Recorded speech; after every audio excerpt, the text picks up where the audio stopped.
Good evening, everyone. Welcome to Wisdom Heart Foundation. I am Grace Joy. I am your host for the evening, and I hope we can give you some really good information this evening. So, what I'd like to do to start off with this evening is just have you relax, get heart centered so you feel this message that I'm going to send out this evening. It comes from the Aquarian Council. Uh, So just take some breaths, get relaxed. Let heart fill your center. Let your heart get filled with that beautiful, wonderful frequency of divine love, and just let it just flow through every cell, every fiber of your being.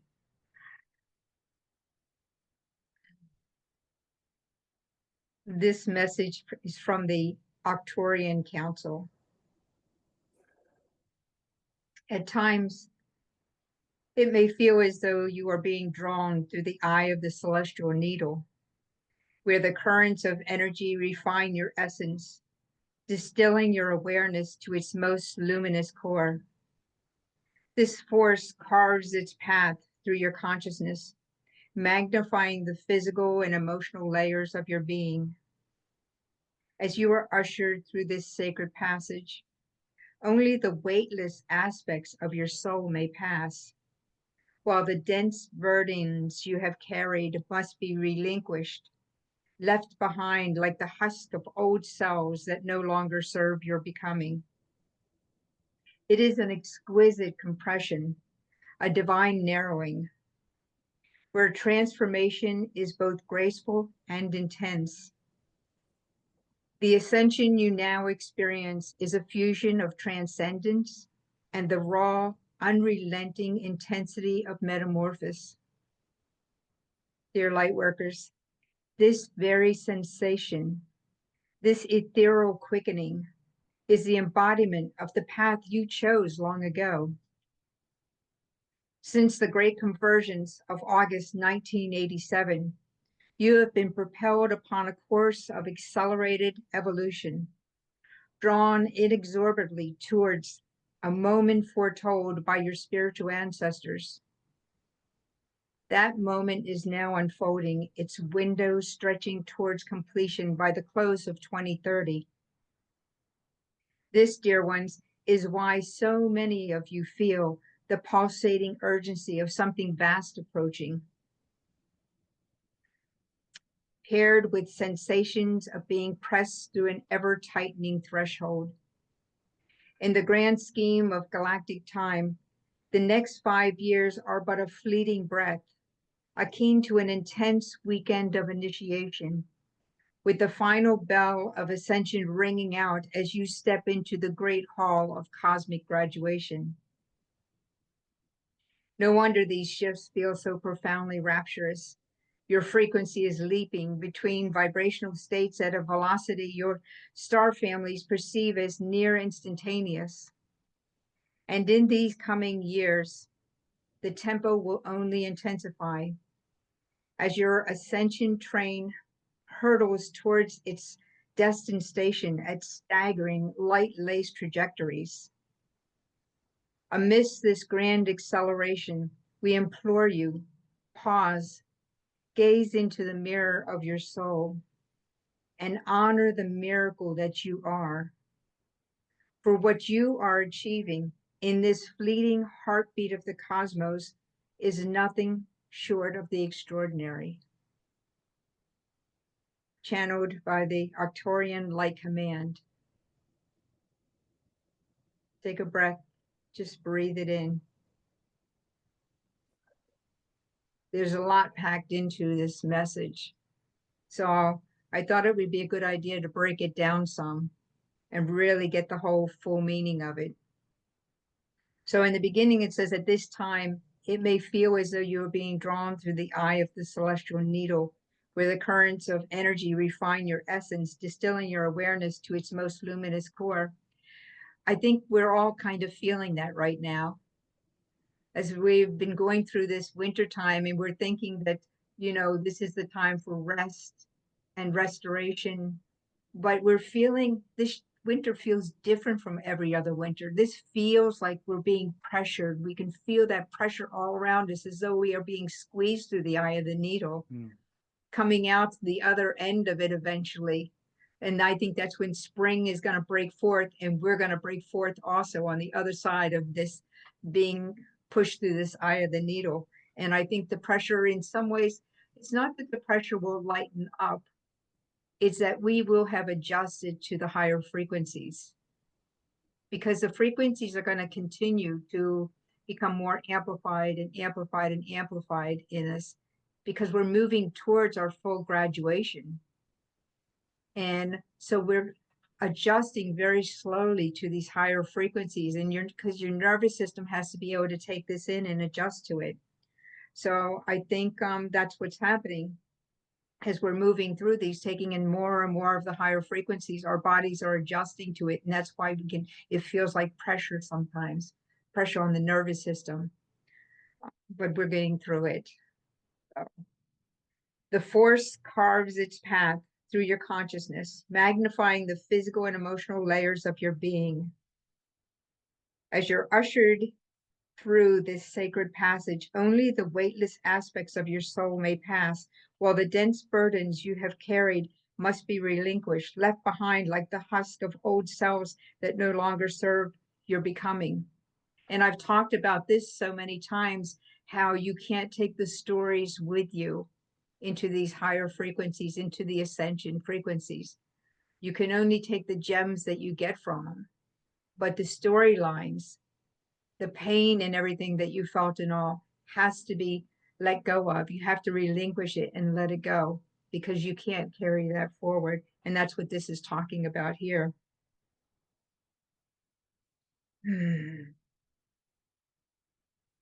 It is an exquisite compression, a divine narrowing where transformation is both graceful and intense.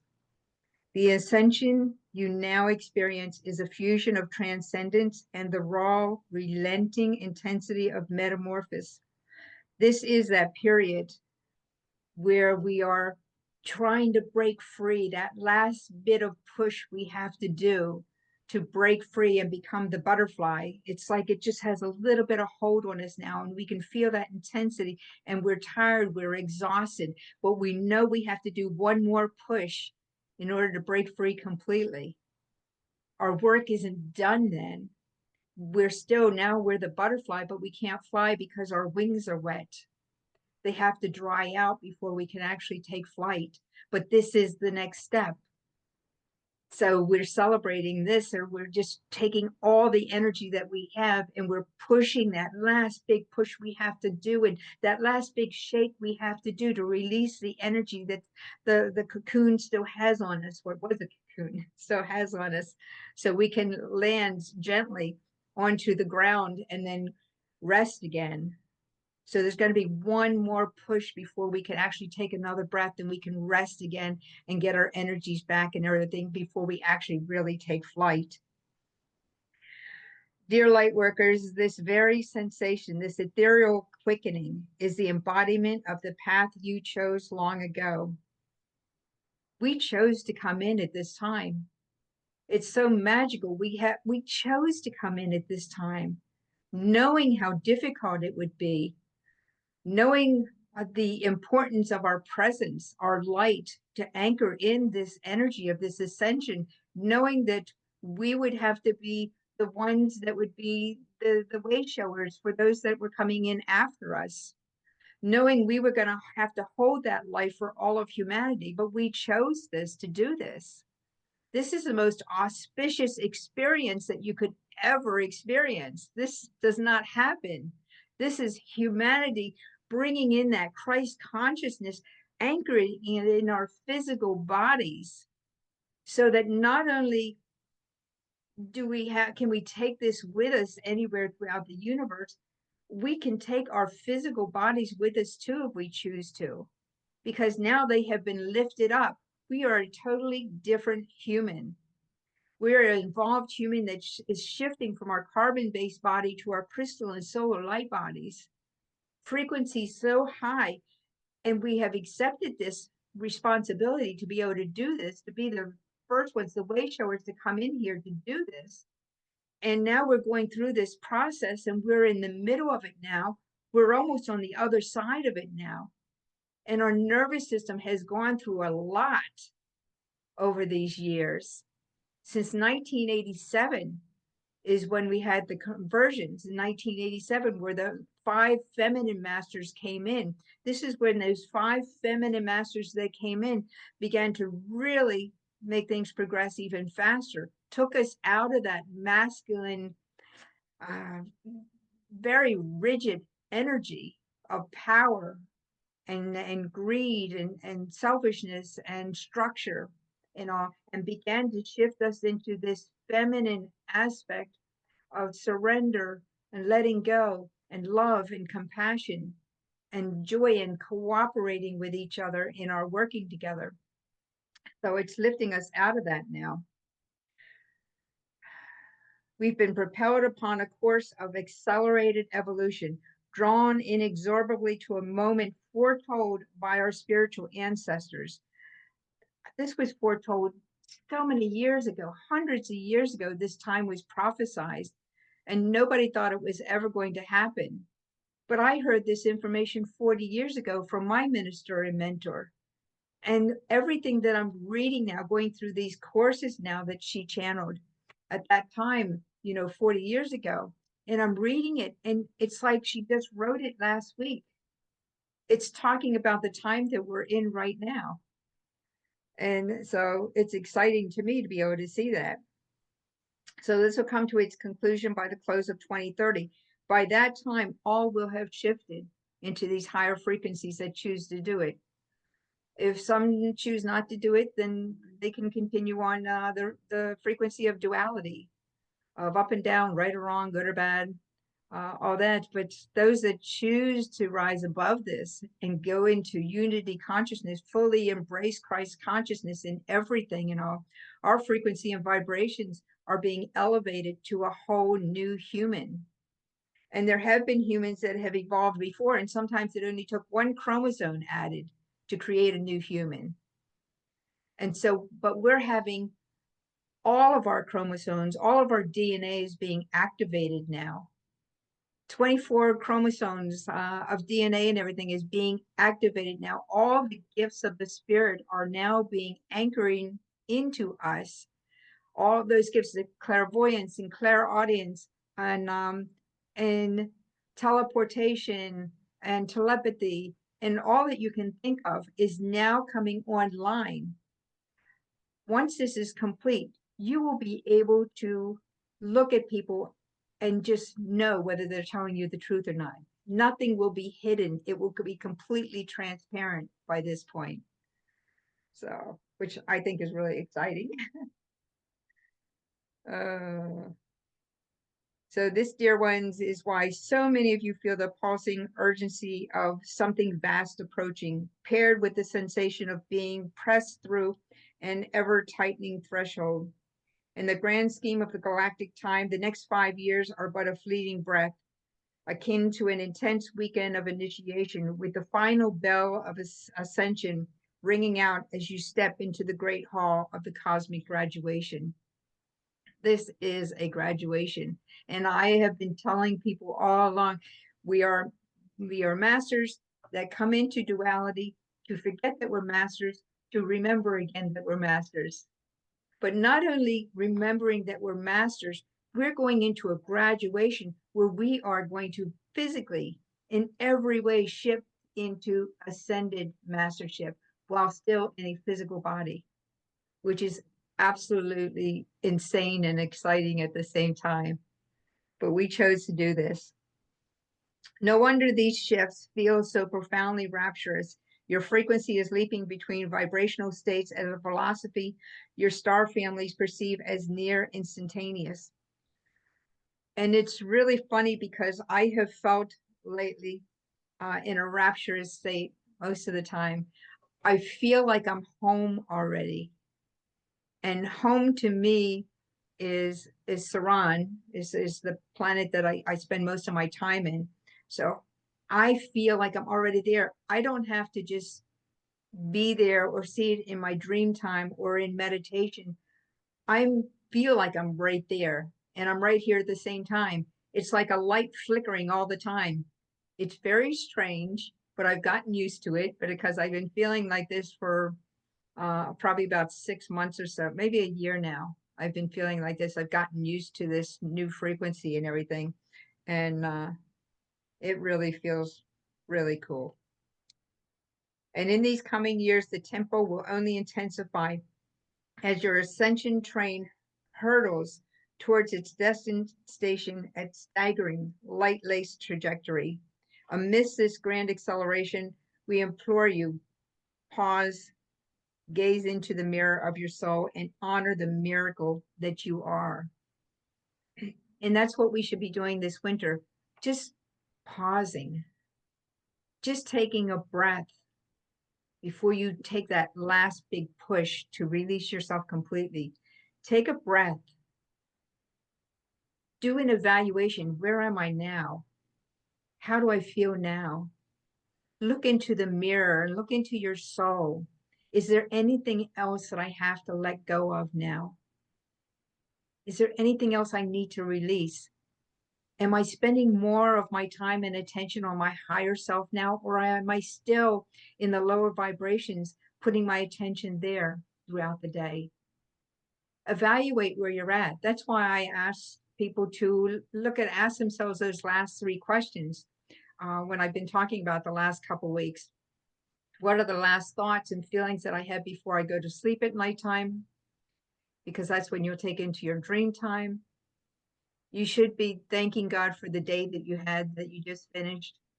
Thanking God for whatever came to you that day, whatever you were able to get accomplished that day. Being grateful for the warm bed that you have to sleep in, grateful for shelter that you have. There are so many people out there struggling right now still. And putting out energies and prayers and love and sending it out through into the universe to anybody who needs energetic help. We have a responsibility to do that. We are energetic beings, and it has been scientifically shown now that the energy that you put out radiates out, at least the good energy that you put out radiates out up to 5 miles, they're saying. And I know that it radiates out even beyond that, but I know that that's all they can measure right now. But they also know, if you look at the science and everything, they talk about like twins, or they'll take cells that are from the same body and put them hundreds of miles apart, and they'll do something on with one person, and the other person that's hundreds of miles away does the same thing at the same time. They can pick up on it. So there's no really end to it. The energy can go out as far as you project it out. And I project it out as far as God will allow it to go out. So it can touch anybody that has a heart that's open to receive it, that they can receive that energy that's going out. So I do that when I go to bed at night. Because if you do that when you go to sleep, what you'll do is you're opening up your mind, these neural pathways and your heart center and everything. So they're going to easily be able to connect, and you're going to be getting new ideas during the night when you're sleeping.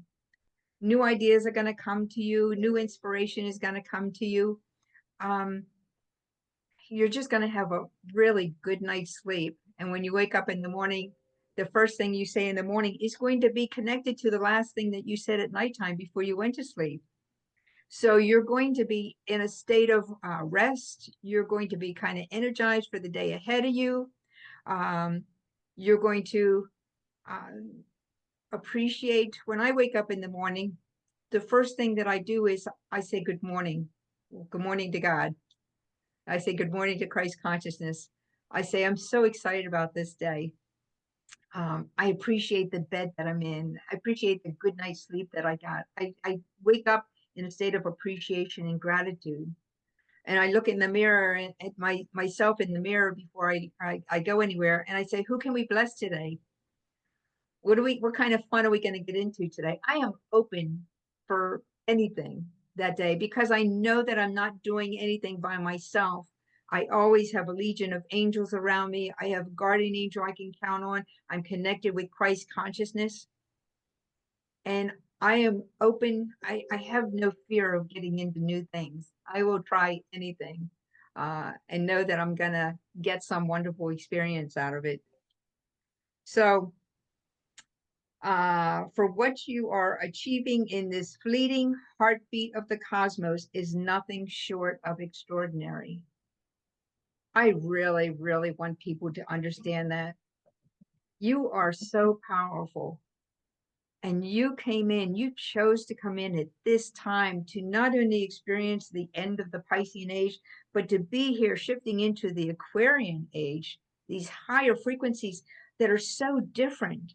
The Piscean age is about structure, it's about control, it's about follow the rules, it's about keeping your mouth shut, it's about accepting whatever the government wants to do or say to you. There's no freedom in that. And now we're shifting into this Aquarian age, which is about, it's about true freedom. I don't need a government to come in and save me. I don't need anybody to tell me what I have to do. My heart is filled with love. I know the path that I should be on. I'll choose for myself whether I want to get married or not get married. I'll choose whether I want to go to college or if I want to be an entrepreneur or if I want to work for some certain company.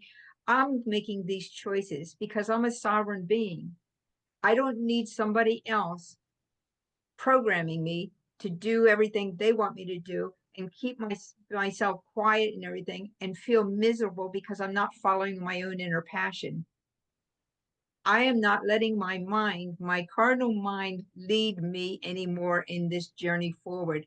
I am letting my heart guide me in this journey forward. So, whatever I have a passion about, whatever I really get excited about in my life, I know that that's the direction I should be moving into. I don't want to become a slave to the rules of a Piscean age. I want to be able to fly. That's what this metamorphosis is all about. It's about taking back our sovereignty. It's about being able to fly. Once we're breaking free completely from the Piscean age matrix, once we break free from that completely and take our little rest, and so our wings can dry out and all, we can soar. We can soar through anywhere we want to go. We can be confident that anything that we have a passion about, it's already queued up for us in the higher realms. It's like, I've told before, here's everything's frequency. Everything is energy, vibration, and frequency. It's levels of consciousness.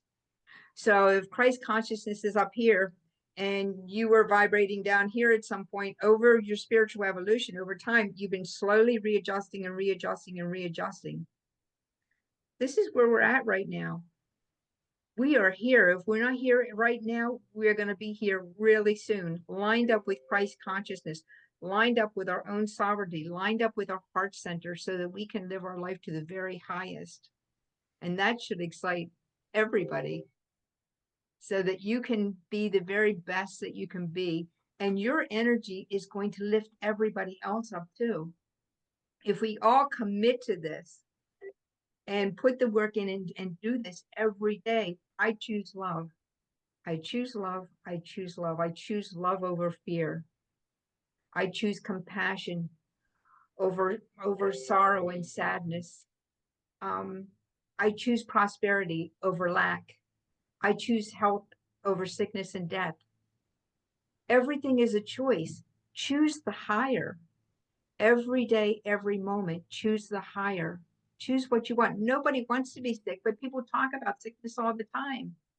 If you don't want to be sick, don't talk about sickness. Talk about health. If you don't want to be poor, don't talk about what you don't have. Talk about what you do have. Be in a state of gratitude and appreciation for all that you have, and then put it out to the universe what you'd like. It's already queued up for you. All the money that you need is queued up for you. You've got a vault in the universe that's open to you whenever you need some. Just go there and say, all right, God, I'm ready to step into this role here. We know it's going to cost some money because that's how this world works that I'm living in right now still. And also, but I'll let you take care of that. I'll let you take care of the money part. Just, this is what I want. This is what my heart's desire is. And I know that all the pieces will fall into place, and I'll draw the right people to me, have the best experience. I'll turn left when I'm supposed to turn left. I'll turn right when I'm supposed to turn right. Have an ear tuned to the universe, to spirit all the time. So you know, because you have to take action, but you have to get the action, the words. Go this way, go this way, go that way. And you'll be guided right to what it is that your heart's desire is. And it'll surprise you and shock you in all kinds of ways. So I hope that was helpful. Uh, so there's let me see. There's something else that I want to cover. The other reason why we said we would come here, we volunteered to come here at this time, because we're the way showers. There are going to be millions and millions of people waking up simultaneously. This isn't like it was before.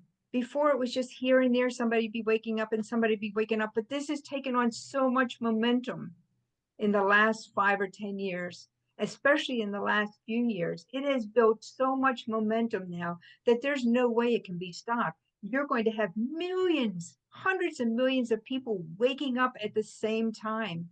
And they're going to need leaders out there, because they're going to be a little bit confused. So I know I'm not supposed to be doing this anymore, but what am I supposed to be doing? I have no idea. So we're lighting the path for those that are coming behind us. That's our job, light the path. Come this way, come this way. I've lit the path for you. It's all ready. Just follow this one. There won't be a whole lot of paths, but all paths will lead to Christ consciousness. All paths will lead to evolution. So that's another reason why we chose to be here. And if we weren't ready to take on this task, we wouldn't be here to take on this task. So,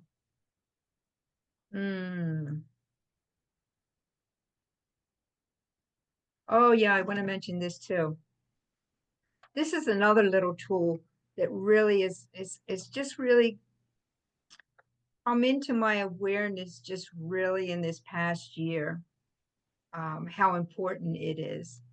And that is, when you're waking up in the morning, I know it's hard for people that are working and everything. Maybe you have to, it's hard if you're going to set an alarm too, unless you set an alarm and don't look at it and just hit it so it goes off.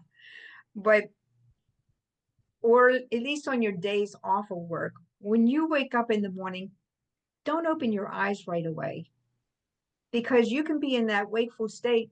But if you keep your eyes shut, then you know you're awake, and you're also at the same time, you're also awake on the inner. So you're aware of your outer and your inner at the same time.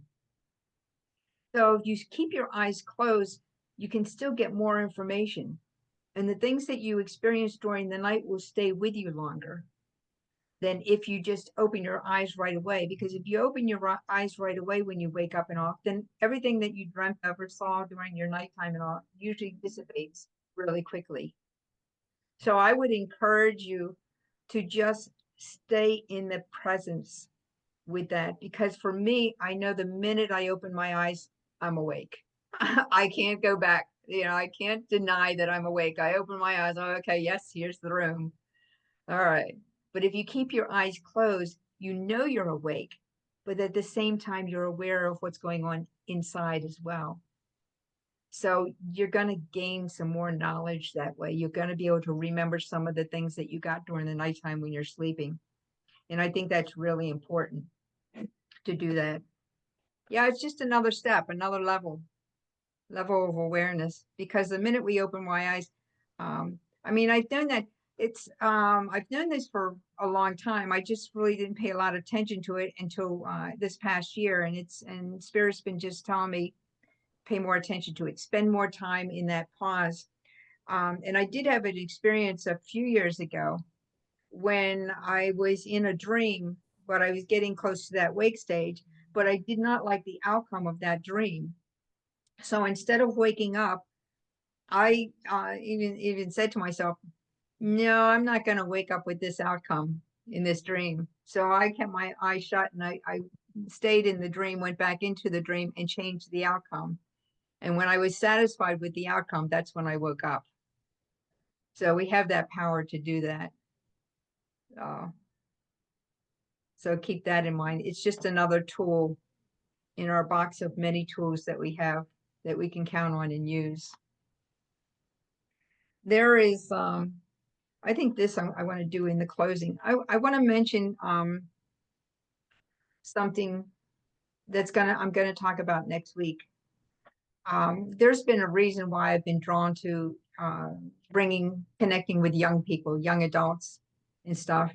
And the reason has really come to light in this past week with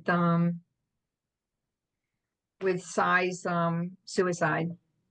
I mean, you know, if you think about it, I was just thinking about this a little while ago before we got on here.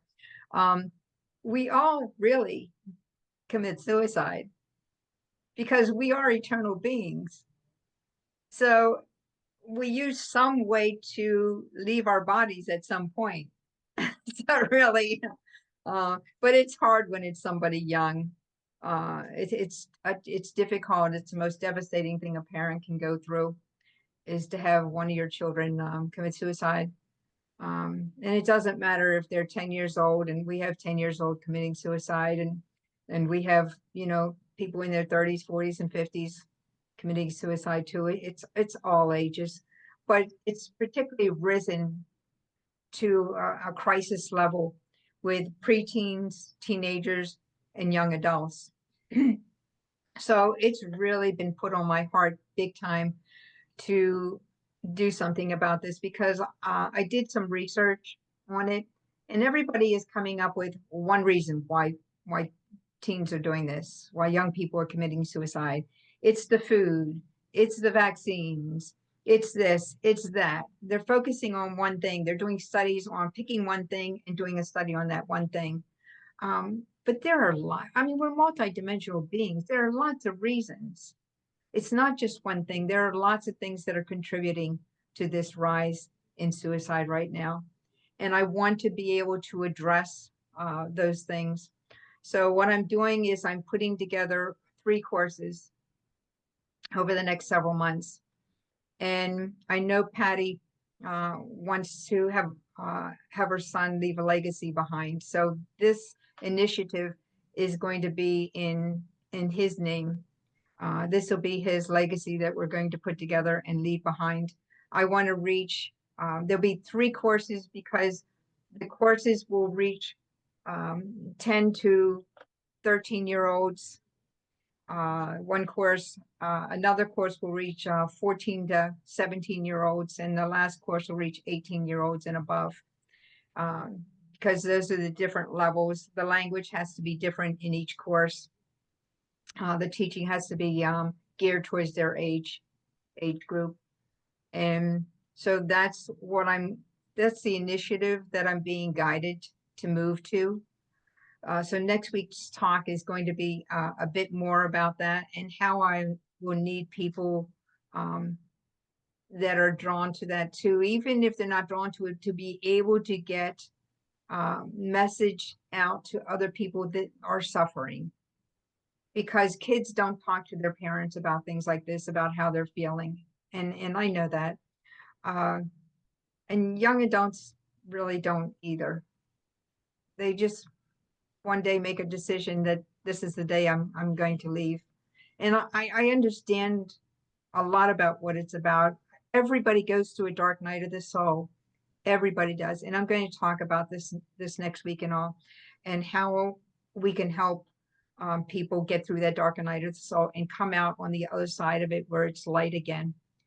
Because I've been there too, because we all go through it. And sometimes you go through several dark nights of the soul, and it's really can be really rough.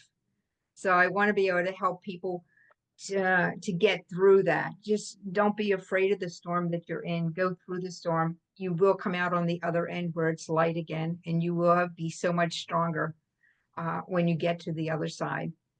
You know, so I'm going to talk about that next week, and try and connect with a lot of people that want to address this this health crisis that we're having now with young people. especially young people right now, because they're confused. It's really difficult. And so I'm going to go into that. So I want to close tonight, unless you guys have some questions. Do you have any questions right now? Okay, you're all good. Good. I want to close tonight. I thought this was appropriate. So I think I'll close with this. This is another one of those things where you just want to feel into it because it's so cool. It's titled, You Are One of a Kind. So in my closet, there hangs a sweater that I seldom wear. It's too small. The sleeves are way too short and the shoulders are too tight on me anymore. Um, some of the buttons are missing and the threads are frazzled.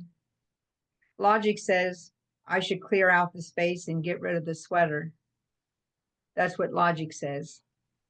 But love won't let me. Something unique about that sweater makes me keep it. What is unusual about it?